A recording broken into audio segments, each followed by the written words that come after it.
Hello friends, welcome to the success केंद्र। Friends देखिए, आज इस वीडियो में हम लोग 69th बीपीएससी एग्जाम जो 2023 में लिया जाएगा उसके लिए आज हम लोग एक स्पेशल और इम्पॉर्टेंट टॉपिक को कवर करने वाले हैं। आज इस वीडियो में हम लोग बिहार का जो आधुनिक इतिहास है, जिसमें हम लोग असहयोग, सविनय अवज्ञा और भारत छोड़ो आंदोलन से संबंधित जितने भी महत्वपूर्ण प्रश्न बीपीएससी में बन सकते हैं उन सभी प्रश्नों को आज हम लोग एक ही वीडियो में कवर कर लेंगे। देखिए फ्रेंड्स, मैंने जो ऑप्शन का पैटर्न है यह पहले की तरह ही रखा है। Option A, option B, option C, option D और ऑप्शन ई में उपरोक्त में से कोई नहीं या उपरोक्त में से एक से अधिक, इसी प्रकार मैंने जो है ऑप्शन का पैटर्न रखा हो जाए। तो चलिए फ्रेंड्स, बिना देरी किए हुए सेशन आज के स्टार्ट करते हैं। पहले प्लीज़ वीडियो को लाइक कर दीजिए और जब सेशन समाप्त होगा तो इसे कम से कम एक ग्रुप में ज़रूर शेयर कर दीजिए। चलिए पहला प्रश्न पढ़ेंगे। पहला प्रश्न है और सबसे पहले देखिए असहयोग आंदोलन को कवर करेंगे, उसके बाद सविनय अवज्ञा आंदोलन और फिर भारत छोड़ो आंदोलन से संबंधित प्रश्नों को हम लोग डिस्कस करेंगे। पहला प्रश्न है कि बिहार प्रांतीय राजनीतिक सम्मेलन में असहयोग आंदोलन के प्रस्ताव को स्वीकृति दी गई थी। इस आंदोलन की अध्यक्षता किसने किया था? देखिए ध्यान से सुनिए, डॉक्टर राजेंद्र प्रसाद की अध्यक्षता में अगस्त 1920 में बिहार प्रांतीय राजनीतिक सम्मेलन का आयोजन भागलपुर में हुई, जिसमें गांधी जी के असहयोग आंदोलन के प्रस्ताव को स्वीकृति दी गई। Right answer option number C हो जाएगा, डॉक्टर राजेंद्र प्रसाद। अगर आपको आंसर पहले से पता है तो आप आंसर कमेंट बॉक्स में दे करके बता भी सकते हैं। दूसरा प्रश्न है कि निम्नलिखित में से किसके द्वारा प्रस्तावित स्वराज के मुद्दे को भी असहयोग आंदोलन में शामिल कर लिया गया था? तो ब्रजकिशोर प्रसाद द्वारा प्रस्तावित स्वराज के मुद्दे को भी असहयोग आंदोलन में शामिल कर लिया गया। राइट आंसर इसका ब्रजकिशोर प्रसाद हो जाएगा। ऑप्शन नंबर यहाँ पर देखिए बी करेक्ट। देखिए तीसरा प्रश्न पढ़ेंगे। तीसरा प्रश्न है कि असहयोग आंदोलन के दौरान विधायिका के चुनाव से उम्मीदवारी वापस किसने ले ली थी? तो असहयोग आंदोलन के दौरान डॉक्टर राजेंद्र प्रसाद, मजहरुल हक, ब्रजकिशोर प्रसाद, मोहम्मद शफी नेताओं ने, ये जितने भी नेता थे मोहम्मद शफी, इन्होंने विधायिका के चुनाव से उम्मीदवारी वापस ले ली थी। तो ऑप्शन नंबर यहाँ पर ई हो जाएगा, उपरोक्त में से एक से अधिक। बहुत ही सोच समझकर इस बार को आपको आंसर को टिक लगाना है क्योंकि नेगेटिव मार्किंग इस बार रखा गया है। चौथा प्रश्न पढ़िए कि असहयोग आंदोलन के दौरान राय साहब की उपाधि किसने त्याग दी एवं अवैतनिक दंडाधिकारी के पद से भी इस्तीफा दे दिया? तो ये कौन थे? तो फ्रेंड्स ये डॉक्टर राजेंद्र प्रसाद के भाई राय साहब महेंद्र प्रताप थे, जिन्होंने राय साहब की उपाधि त्याग दी एवं अवैतनिक दंडाधिकारी के पद से भी इस्तीफा दे दिया था। तो राइट आंसर महेंद्र प्रसाद हो जाएगा, option number A. Next question है कि असहयोग आंदोलन काल में पटना गया रोड पर स्थापित राष्ट्रीय महाविद्यालय के प्राचार्य कौन थे? तो इसके प्राचार्य जो थे ये डॉक्टर राजेंद्र प्रसाद थे। Doctor Rajendra Prasad right answer हो जाएगा। नेक्स्ट क्वेश्चन है और सारे के सारे इंपॉर्टेंट प्रश्न है। इसको एक बार अगर ध्यान से आप देख लेंगे तो आपका बहुत ही बढ़िया तरीके से ये जो चैप्टर है असहयोग आंदोलन, सविनय अवज्ञा आंदोलन और भारत छोड़ो आंदोलन आपका कवर हो जाएगा। दीघा पटना में सदाकत आश्रम का निर्माण किसने करवाया था? तो मौलाना मजहरुल हक ने दीघा पटना के निकट सदाकत आश्रम का निर्माण करवाया था। मौलाना मजहरुल हक यहाँ पर बना लीजिएगा, ठीक है, छूट गया है। उसके बाद देखिए बिहार विद्यापीठ का उद्घाटन हुआ था। बिहार विद्यापीठ का उद्घाटन जो है ये कब हुआ था? तो बिहार विद्यापीठ का उद्घाटन 6 फरवरी 1921 को महात्मा गांधी जी के द्वारा किया गया और इसके कुलाधिपति मजहरुल हक बनाए गए, ठीक है, ध्यान रखेंगे। तो 6 फरवरी 1921 इसका राइट आंसर हो जाएगा। चलिए फ्रेंड्स अगला प्रश्न कर लेंगे।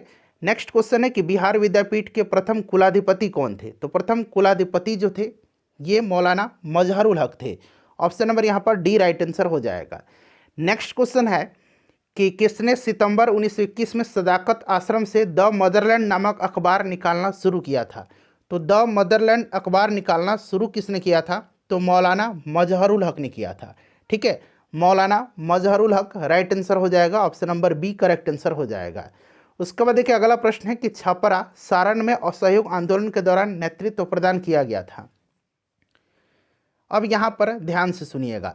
देखिए असहयोग आंदोलन के दौरान भागलपुर में दीप नारायण सिंह, मुंगेर में मोहम्मद जुबैर, मुजफ्फरपुर में मोहम्मद शफी एवं छपरा सारण में राहुल सांकृत्यायन ने महत्वपूर्ण भूमिका निभाई थी।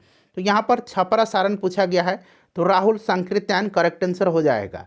उसके बाद देखिए भागलपुर में असहयोग आंदोलन के दौरान नेतृत्व प्रदान किया गया था। अब यहाँ देखिए भागलपुर पूछा गया है तो भागलपुर में दीप नारायण सिंह थे।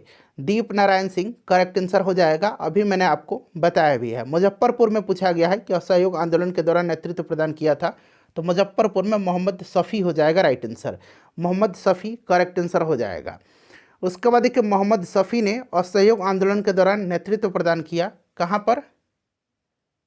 तो मुजफ्फरपुर में, ठीक है, याद रखेंगे मुजफ्फरपुर इसका राइट आंसर हो जाएगा। अच्छा, मुंगेर से किसने किया था? मुंगेर से पूछेगा तो याद रखना है मोहम्मद जुबैर, ठीक है।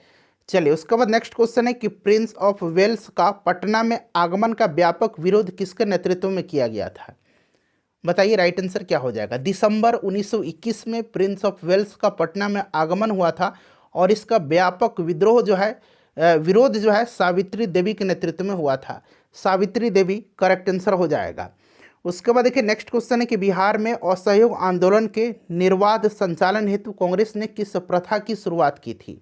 तो यह जो प्रथा थी इसका नाम है मुठिया प्रथा। बिहार में इस आंदोलन को निर्बाध संचालन हेतु कांग्रेस ने मुठिया प्रथा की शुरुआत की, जिसमें प्रत्येक गृहस्थ प्रतिदिन एक मुट्ठी अनाज कांग्रेस को देता था, जिससे कांग्रेस को आर्थिक मदद मिलती थी।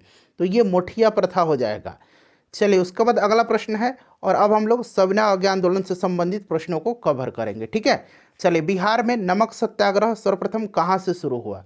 बताइएगा राइट आंसर क्या हो जाएगा। बिहार में नमक सत्याग्रह जो है सर्वप्रथम कहाँ से शुरू हुआ? 15 अप्रैल 1930 को चंपारण और सारण क्षेत्र में नमकीन मिट्टी बना करके बिहार में नमक सत्याग्रह प्रारंभ किया गया। तो ये आपका कहाँ हो जाएगा? तो सारण और चंपारण, देखिए कहाँ पर दिया गया, चंपारण और सारण, ऑप्शन नंबर बी। उसके बाद नेक्स्ट क्वेश्चन कर लेंगे। अगला प्रश्न है कि सविनय अवज्ञा आंदोलन के दौरान बिहार के किस जिले के जेल के कैदियों ने नग्न हड़ताल की थी? तो नग्न हड़ताल का जो आयोजन हुआ था ये छपरा जेल में हुआ था, ठीक है। नग्न हड़ताल का आयोजन किस आंदोलन के दौरान हुआ था, ये भी आपको याद रखना है। प्रश्न इस तरह से भी पूछा जा सकता है, तो सविनय अवज्ञा आंदोलन, ठीक है। चलिए उसके बाद देखिएगा नेक्स्ट क्वेश्चन है कि मई 1930 में किसके अध्यक्षता में पटना में स्वदेशी लीग की स्थापना हुई? पटना में स्वदेशी लीग की स्थापना मई 1930 में सर अली इमाम की अध्यक्षता में हुई थी।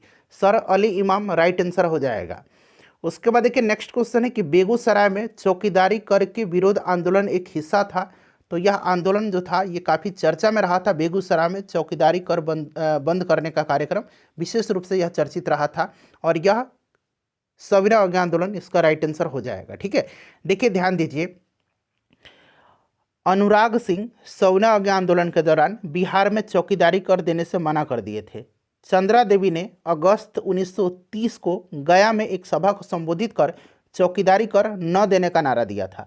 सारण, चंपारण, शाहाबाद, पूर्णिया, मुंगेर, पटना, इन सभी जिलों में लोगों ने चौकीदारी कर देना बंद कर दिया। बिहार में चौकीदारी कर बंदी आंदोलन सर्वप्रथम बेतिया में शुरू हुआ था। इसको आप जरूर ध्यान रखेंगे, कहाँ पर शुरू हुआ था? तो बिहार में चौकीदारी कर बंदी आंदोलन सर्वप्रथम बेतिया में शुरू हुआ था। देखिए बिहार में चौकीदारी कर बंदी आंदोलन सर्वप्रथम कहाँ शुरू हुआ था? तो अभी मैंने आपको बताया बेतिया, पश्चिम चंपारण में। अगला प्रश्न कि चौकीदारी कर बंदी आंदोलन के प्रणेता कौन थे? तो अनुराग सिंह सविनय अवज्ञा आंदोलन के दौरान बिहार में चौकीदारी कर देने से मना कर दिए थे। अनुराग सिंह राइट आंसर हो जाएगा इसका। उसके बाद देखिए बिहार में सविनय अवज्ञा आंदोलन से निम्नलिखित व्यक्तित्व जुड़े थे। सविनय अवज्ञा आंदोलन से बिहार के जो प्रमुख व्यक्तित्व जुड़े थे ये डॉक्टर राजेंद्र प्रसाद थे, ब्रज किशोर प्रसाद थे, कृष्ण बल्लभ सहाय थे, अब्दुल बारी इत्यादि लोग थे। तो उपरोक्त में से एक से अधिक इसका राइट आंसर हो जाएगा। जितने भी मैंने आपको नाम बताए हैं ये सारे नाम यहाँ पर दिए गए हैं। चलिए फ्रेंड्स, प्लीज़ वीडियो को अब तक अगर आपने लाइक नहीं किया है तो लाइक कर दीजिए। देखिए 1927 में पटना युवा संघ की स्थापना किसके नेतृत्व में हुई थी? 1927 में पटना युवा संघ की स्थापना मनिंद्र राय के नेतृत्व में हुई थी। मनिंद्र राय राइट आंसर हो जाएगा इसका। उसके बाद देखिए पटना में अंजुमन इस्लामिया हॉल में 6 नवंबर 1932 को आयोजित अस्पृश्यता निवारण से संबंधित सम्मेलन की अध्यक्षता किसने किया था? तो 1932 को सूरजपुरा के राजा राधिका रमन प्रसाद सिंह की अध्यक्षता में अस्पृश्यता निवारण संबंधित एक सम्मेलन का आयोजन किया गया था, ठीक है। बिहार प्रांतीय बोर्ड का स्थापना भी हुआ था 6 नवंबर 1932। ये दिन आपको याद रखना है। तो राइट आंसर आपका राजा राधिका रमन प्रसाद सिंह ने। उसके बाद देखिएगा कि बिहार प्रांतीय बोर्ड की स्थापना किस वर्ष हुई थी, तो अभी मैंने आपको बताया कि 6 नवंबर 1932 इसका राइट आंसर हो जाएगा। उसके बाद देखिए नेक्स्ट क्वेश्चन है हमारा, माफ़ कीजिएगा, हाँ यहाँ पर ये वाला हो गया। उसके बाद देखिए ये वाला प्रश्न करेंगे कि सविनय अवज्ञा आंदोलन के समय, थोड़ा सा जूम कर देता हूँ ताकि और आपको स्पष्ट दिखाई दे। हाँ अब चलिए, सविनय अवज्ञा आंदोलन के समय 15 फरवरी 1932 को बिहार में किस स्थल पर पुलिस की गोली से 15 आंदोलनकारी की मृत्यु हो गई। यह प्रश्न करंट से भी रिलेटेड है। देखिए बिहार सरकार के द्वारा 15 फरवरी को शहीद दिवस मनाए जाने की घोषणा की गई है और यही घटना है तारापुर में जो घटना हुई थी, आपको भी याद होगा, ठीक है। चलिए तो ये आपका तारापुर गोलीकांड थी, तो राइट आंसर इसका तारापुर हो जाएगा, ऑप्शन नंबर सी, ठीक है। इस आंदोलन के दौरान, सविनय अवज्ञा आंदोलन के दौरान 15 फरवरी 1932 को बिहार में तारापुर गोलीकांड की घटना हुई थी जिसमें 15 आंदोलनकारियों की मृत्यु हो गई थी। नेक्स्ट क्वेश्चन है कि बिहार में मैजिक लालटेन का लेक्चर, मैजिक लालटेन का लेक्चर किस आंदोलन से संबंधित है, बहुत ही इंपॉर्टेंट है, तो यह सविनय अवज्ञा आंदोलन हो जाएगा, इसका राइट आंसर सविनय अवज्ञा आंदोलन हो जाएगा। चलिए अगला प्रश्न है, इंपॉर्टेंट है, आजकल जो है इस तरह के प्रश्न पूछे भी जा रहे हैं कि सविनय अवज्ञा आंदोलन के दौरान किसने बिहार में मुजफ्फरपुर के सत्याग्रहियों को अपने हाथ से यह कहते हुए तिलक लगाया कि मैंने दांडी यात्रा पर प्रस्थान करते समय महात्मा गांधी को इन हाथों से टीका लगाया था, आज उन हाथों से मैं आपको टीका लगाकर इस महान कार्य में योगदान देने के लिए आपको रवाना करूंगा। तो यह कथन जो है यह आचार्य कृपलानी का है, ऑप्शन नंबर यहाँ पर बी आचार्य कृपलानी हो जाएगा, ठीक है। चलिए इंपॉर्टेंट है, ध्यान रखिएगा इसको। सविनय अवज्ञा आंदोलन के दौरान डॉक्टर राजेंद्र प्रसाद को कब गिरफ्तार किया गया था, तो सविनय अवज्ञा आंदोलन के दौरान 5 जुलाई 1930 को डॉक्टर राजेंद्र प्रसाद को छपरा से गिरफ्तार किया गया था, छपरा से इनको गिरफ्तार किया गया था 5 जुलाई 1930 को। नेक्स्ट क्वेश्चन कर लेंगे कि पटना में नमक सत्याग्रह की शुरुआत कब हुई थी। पटना में नमक सत्याग्रह की शुरुआत 16 अप्रैल 1930 को हुई थी, 16 अप्रैल 1930 को हुई थी। उसके बाद देखिएगा अब भारत छोड़ो आंदोलन से संबंधित हम लोग प्रश्नों को कवर करेंगे। ऑपरेशन जीरो आवर संबंधित है, ऑपरेशन जीरो आवर जो है 8 अगस्त 1942 के मध्य रात्रि को ऑपरेशन जीरो आवर के तहत सभी प्रमुख नेताओं को गिरफ्तार कर लिया गया था भारत छोड़ो आंदोलन के समय। भारत छोड़ो आंदोलन राइट आंसर हो जाएगा। उसके बाद देखिएगा कि 9 अगस्त 1942 को गिरफ्तार कर बांकीपुर पटना जेल में रखा गया था, तो बांकीपुर पटना जेल में डॉक्टर राजेंद्र प्रसाद एवं जगत नारायण लाल को 9 अगस्त 1942 को गिरफ्तार कर पटना बांकीपुर जेल में रखा गया था। राजेंद्र प्रसाद और जगत नारायण लाल दोनों हो जाएगा, एक से अधिक इसका करेक्ट आंसर हो जाएगा, ठीक है। जयप्रकाश नारायण को हजारीबाग झारखंड में है वहाँ पर रखा गया था। चलिए उसके बाद देखिए भारत छोड़ो आंदोलन के दौरान जयप्रकाश नारायण को किस जेल में रखा गया था, तो इनको हजारीबाग जेल में रखा गया था। नेक्स्ट क्वेश्चन है कि भारत छोड़ो आंदोलन के क्रम में 11 अगस्त 1942 को पटना सचिवालय में पुलिस गोलीकांड में मरने वाली छात्रों की संख्या कितनी थी। अब आपको याद रखना है कि ये जो पटना सचिवालय गोलीकांड था ये घटित कब हुआ था, तो 11 अगस्त 1942 को, और इसमें मरने वाले छात्रों की संख्या जो थी ये कितनी थी, तो ये छात्र 7 थे। शहीद उमाकांत प्रसाद सिंह, शहीद रामानंद सिंह, शहीद सतीश प्रसाद झा, शहीद जगपति कुमार, शहीद देवीपद चौधरी, शहीद राजेंद्र सिंह और शहीद राम गोविंद सिंह। ये नाम भी आपको ध्यान रखना है, option number D right answer हो जाएगा। किसके द्वारा सिवान में यहाँ बना लीजिए, सिवान में थाने में झंडा फहराने की कोशिश की गई जिसके विरोध में पुलिस ने उनकी हत्या कर दी थी। बताइए राइट आंसर इसका क्या हो जाएगा, तो ये फूलेला प्रसाद श्रीवास्तव थे। इन्होंने सिवान थाने में झंडा फहराने की कोशिश किया जिसके विरोध में पुलिस ने उनकी हत्या कर दी थी, फूलेला प्रसाद श्रीवास्तव। चलिए उसके बाद देखिएगा कि भारत छोड़ो आंदोलन के दौरान 1942 ईस्वी में किसे अपराधी जिला घोषित किया गया था, तो अपराधी जिला जो है ये किया गया था सारण को, ठीक है, सारण को अपराधी जिला घोषित किया गया था, सारण राइट आंसर हो जाएगा। उसके बाद देखिए बिहार में जगलाल चौधरी के नेतृत्व में समानांतर सरकार की स्थापना हुई थी। यहाँ पर ध्यान दीजिए, देखिए बिहार में जगलाल चौधरी के नेतृत्व में जो है सुल्तानपुर में और सियाराम के नेतृत्व में उत्तरी भागलपुर में समानांतर सरकार की स्थापना की गई थी। तो यहाँ पर जगलाल चौधरी पूछा गया है, तो ये आपका कहाँ पर, तो सुल्तानपुर हो जाएगा, ठीक है। चलिए आगे प्रश्न मिलेगा।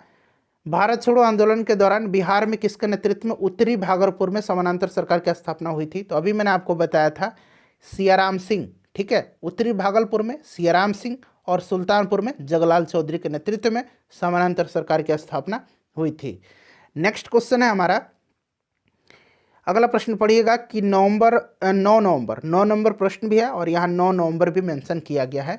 9 नवंबर 1942 को जयप्रकाश नारायण किस त्यौहार के दिन हजारीबाग जेल से भागने में सफल हुए थे? तो ये दीपावली की रात थी। ठीक है, दीपावली की रात में जयप्रकाश नारायण के साथ योगेंद्र शुक्ल, सूरज नारायण सिंह, रामानंद मिश्र, ये सभी लोग जेल की दीवार फांदकर भागने में सफल हुए थे। तो राइट आंसर हो जाएगा दीपावली की रात। उसके बाद देखिए नेक्स्ट क्वेश्चन है, प्रभावती देवी किस क्षेत्र की स्वतंत्रता सेनानी थी? प्रभावती देवी किस क्षेत्र की स्वतंत्रता सेनानी थी? बताइए फ्रेंड्स, राइट आंसर क्या हो जाएगा? तो ये आपका पटना इसका करेक्ट आंसर हो जाएगा। ठीक है, प्रभावती देवी पटना करेक्ट आंसर हो जाएगा, यानी कि ऑप्शन नंबर यहाँ पर बी सही आंसर इसका हो जाएगा। ठीक है, चलिए उसके बाद नेक्स्ट क्वेश्चन करेंगे। और ये प्रभावती देवी जयप्रकाश नारायण जी की धर्मपत्नी थी। ठीक है, और ये पटना क्षेत्र की एक प्रमुख स्वतंत्रता सेनानी थी। उसके बाद देखिए जयप्रकाश नारायण ने आज़ाद दस्ता की स्थापना कहाँ पर किया था? तो आज़ाद दस्ता की स्थापना इन्होंने कहाँ पर किया था? जयप्रकाश नारायण के नेतृत्व में नेपाल में आज़ाद दस्ता की स्थापना किया गया था। नेपाल राइट आंसर हो जाएगा। ठीक है, और जयप्रकाश नारायण ने युवकों को छापामार युद्ध प्रशिक्षण देने के लिए नेपाल के राजविलास जंगल में पहला प्रशिक्षण शिविर का गठन किया था, और इस शिविर के निदेशक नित्यानंद सिंह थे। ये आप जरूर ध्यान रखिएगा। उसके बाद एक आज़ाद दस्ता के रेडियो एवं प्रचार विभाग के संचालन का प्रभारी कौन था? तो इसके प्रभारी राम मनोहर लोहिया जी थे। राम मनोहर लोहिया राइट आंसर हो जाएगा। उसके बाद देखिए बिहार में आज़ाद दस्ता सक्रिय रहा था, तो ये भारत छोड़ो आंदोलन के दौरान। नेक्स्ट क्वेश्चन है कि भारत छोड़ो आंदोलन के दौरान बिहार में निम्नलिखित महिलाओं में से सक्रिय भूमिका निभाई थी? तो ये रामप्यारी देवी, यशवती देवी, प्रभावती देवी और सरस्वती देवी, सभी राइट आंसर इसका हो जाएगा एक से अधिक। ये आखिरी प्रश्न है फ्रेंड्स आपके लिए है, इसका आंसर आप जरूर कमेंट करके बताइएगा। वीडियो को हम लोग यहीं पर समाप्त करते हैं। वीडियो को लाइक कर दीजिएगा, शेयर कर दीजिएगा। जयप्रकाश नारायण को राष्ट्रीय स्तर के नेता की पहचान जो है यह किस संदर्भ में मिली थी? बताइए कमेंट करके इसका सही आंसर।